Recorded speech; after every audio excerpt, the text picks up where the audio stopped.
Let's get started with a quick take on former U.S. Attorney John Walsh and Dan Baer both dropping out of the Democratic primary for U.S. Senate. That happened both two different days this week. Patty Calhoun from Westward. Now, the dominoes are beginning to fall. We've already heard from Mike Johnston. These are two more names.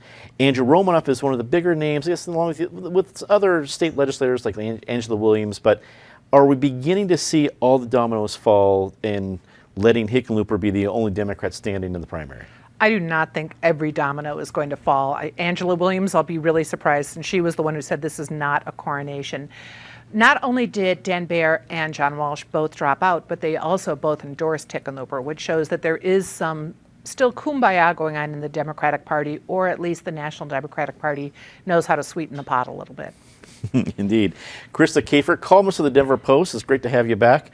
Krista, usually Republicans are the ones that will go all the way through a primary and let it be bloody and who cares what happens, and usually to their detriment.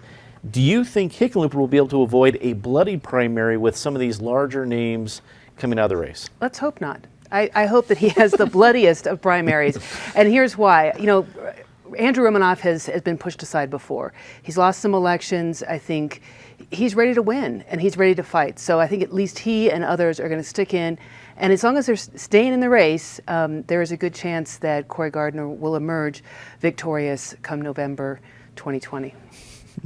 Eric Sonman, political analyst. There wasn't one of these magical Ken Salazar moments. What I mean by that was when there was the open Senate race, I think it was after Campbell, Udall was in for about 2 days, and Ken Salazar announced, then everybody was out, and Ken Salazar went on to become U.S. Senator Ken Salazar. But this feels like a protracted Ken Salazar moment where it's not going to happen over a weekend, but maybe over a couple months. People are realizing I can't fundraise as well. The polls don't look good. I'd rather not get into something crazy. Do you think that's happening, or have we seen the people who are going to drop out and everyone else is in for a fight? No, we'll see more. We'll see more dropouts. But the other Ken Salazar we've had in history was, quite frankly, Cory Gardner 6 years ago. Remember when Cory got into that race, that field cleared out very, very quickly. Patty is correct. This will not be a total clear out. There will be a vigorous primary here. As I said a week ago, I believe, I think this field will sort. There'll be some other candidates around the fringes, but I think it will sort to John Hickenlooper and Andrew Romanoff, and we'll see a replay of 2010, which was Michael Bennet and Andrew Romanoff, except with Hickenlooper this time playing the Bennet role of the more centrist candidate, the virtual incumbent, if not the real incumbent in this case. I think there'll be plenty of storm and fury in the campaign, but it will have the same outcome, but probably by a bigger margin. I think Hickenlooper will be a dominant force versus Romanoff. And just lastly, credit to both Dan Baer and to John Walsh and to Mike Johnston a week ago. These are all credible people. They are all talented people.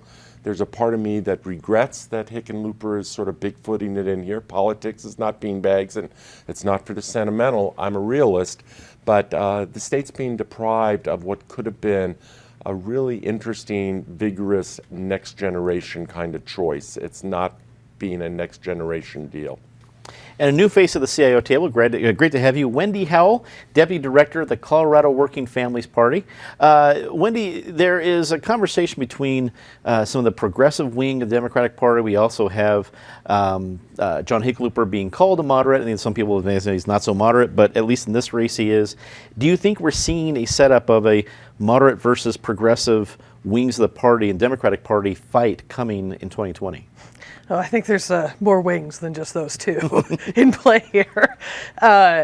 Honestly, I think the main thing that a lot of folks are responding to within the Democratic Party is the DSCC's interference when the Colorado Democratic Party actually has a policy and practice of remaining neutral in primaries and letting, Democrats and now unaffiliateds decide for themselves. And what we see is a lot of pushback against that interference and a lot of resentment for it. I think that the Post reported on that with some of the leaked emails from the Democratic Party chairs. I think, we see that in resolutions that have been passing county Democratic parties and are going to go up to the state central committee. Most notably just this past weekend in Denver, which that resolution condemning the DSCC passed, I think, by all but one no vote. So. Clearly, you're right. There's more contention ahead. That's a good point.